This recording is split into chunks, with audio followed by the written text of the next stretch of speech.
As musicians, we are lifelong students. We're always learning. We're always meeting new musicians. We're always studying to some degree, practicing, whatever. And I think if we're lucky, maybe once a year, we will have these breakthrough moments where we encounter something that just completely changes our way of playing. It can be a chord voicing, a new scale, a new sound, a new approach to rhythm. And it will trickle into our default way of playing and thinking about music and have such a profound effect. So let me give you guys the backstory behind this concept that I'm going to share with you guys. Essentially, it's the brainchild of a wonderful pianist named Russell Ferrante, who was in the Yellow Jackets for many, many years and is such a beautiful player. And my friend Peter actually sent me this video maybe 9 or 10 years ago. It's still on YouTube. I'm going to link it above so you guys can watch it. It's so amazing. I honestly still get chills when I watch it, and it is my favorite video on YouTube. So the story that Russell tells in the video is about a project he was working on with Bobby McFerrin, and he had a synth patch set up where if you played a note, it sounded that note and a note a perfect fifth away. So I guess 2 oscillators, one tuned 7 semitones up. So what that meant is that if you played a C, you heard a C and a G. If you played a G, you hear a G and a D, right? So if you start playing lines, right, you get some interesting sounds. But he quickly realized that if you play triads,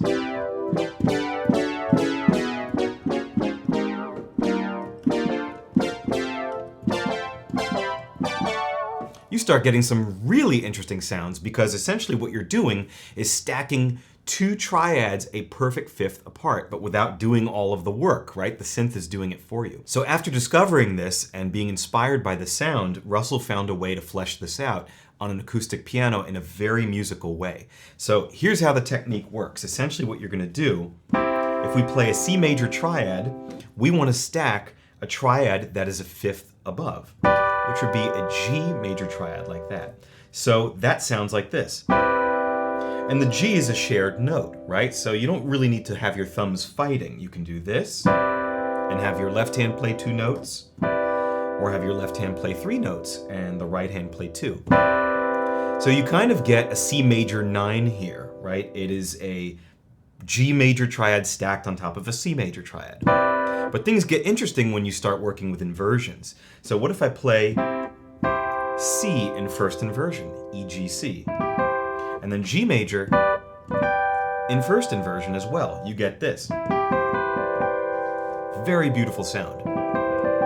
Okay, and then if we do the same thing in second inversion, so you're left with this.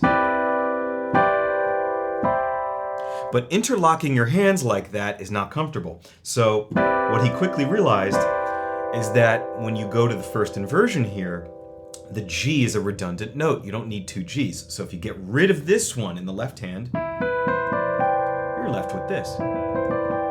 And if you go to the second inversion, there are also 2 Gs. So let's get rid of the top one here, and we get this. So what you're left with is root position, first inversion, second inversion, right?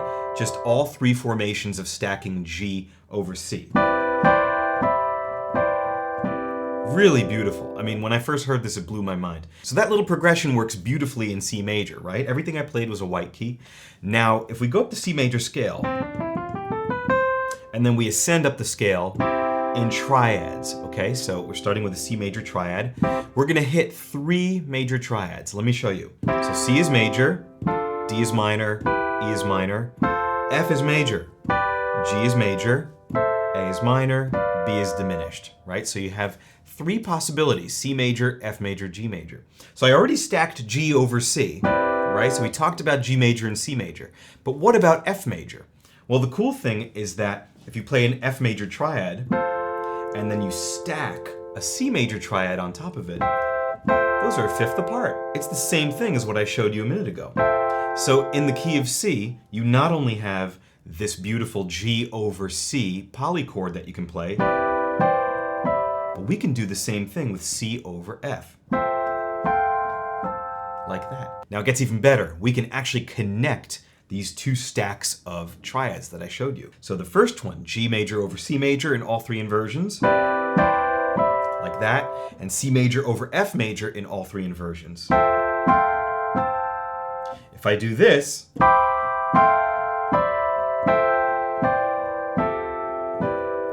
see what I did? I alternated between the two stacks. So G over C, C over F, G over C, C over F, G over C, C over F, G over C. I mean, how beautiful is that? So this will obviously work in C major.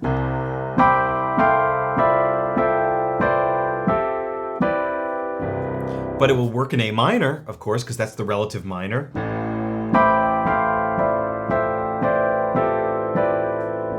It could work over D in most cases and give you that kind of D Dorian sound.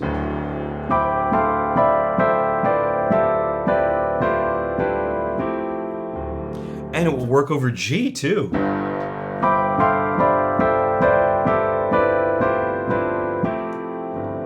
So there's a lot of stuff there, a lot of possibilities. And of course, you have to do this in all different keys, right? You have to do it in all 12 keys so that you get comfortable with it and you can use it in ways that are musical. So how might you practice this stuff? Well, the best thing to do is to learn it in all 12 keys. I like to work around the circle of fourths or fifths, whichever way you prefer. So the compound exercise I just showed you, where we combined the inversions of G over C and C over F, right? Do that in all 12 keys. Try it in F. B flat. It's beautiful. Try it in all the minors. So same thing, but now just playing it over a minor root. So how about A minor? D minor.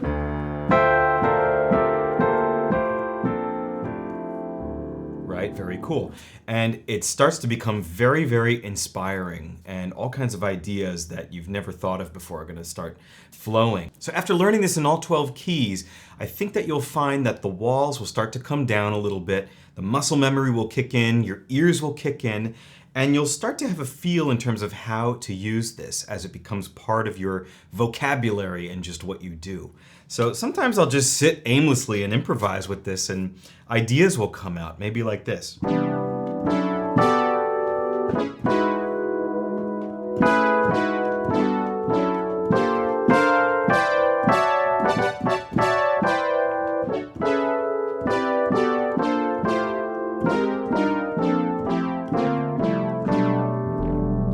Right, so it was kind of aimless, but I was going between keys with relative ease because I practiced it in all 12 keys. Now keep in mind that we've barely scratched the surface here. We've only dealt with stacking two major triads, a fifth apart. That's what this whole thing is. You can stack minors, you can stack a diminished over a minor, a major over a minor. There are all kinds of other possibilities. I've messed around with a few others, but I just love the sound of the two majors a fifth apart. So this is kind of what I've just obsessed with and worked with for a long time. Now, how would you use this practically and musically? Well, these sorts of voicings actually do appear in quite a bit of music. We might as well start with the Yellow Jackets because that's Russell Ferrante's band. He wrote a tune called Spirit of the West, which is essentially an exercise for this whole thing. It has a B section that goes like this.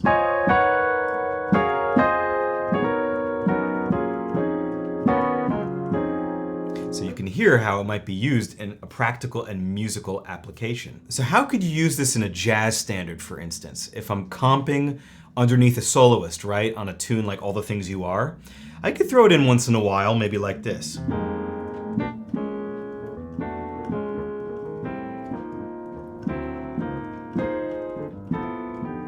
How about here?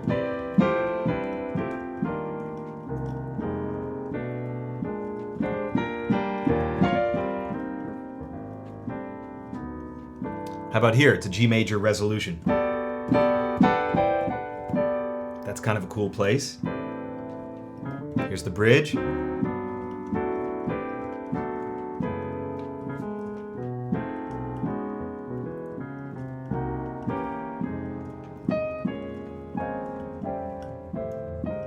This is by no means limited to harmonically complex jazz tunes. Something like Valerie, right? The Amy Winehouse cover. That's just F major. going to the G minor.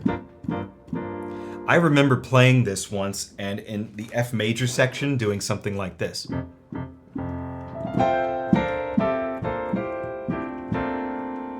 Into the G minor. And that's kind of cool, it works there.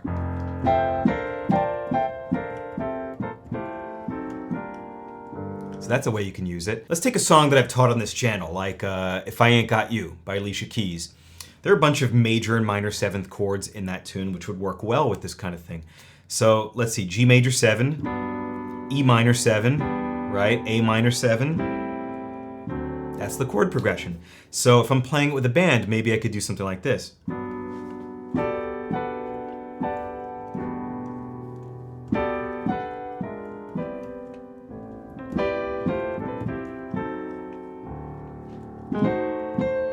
All this is just to say that this idea has inspired me so much, and it's one of the things that I learned as a young musician that I will never forget.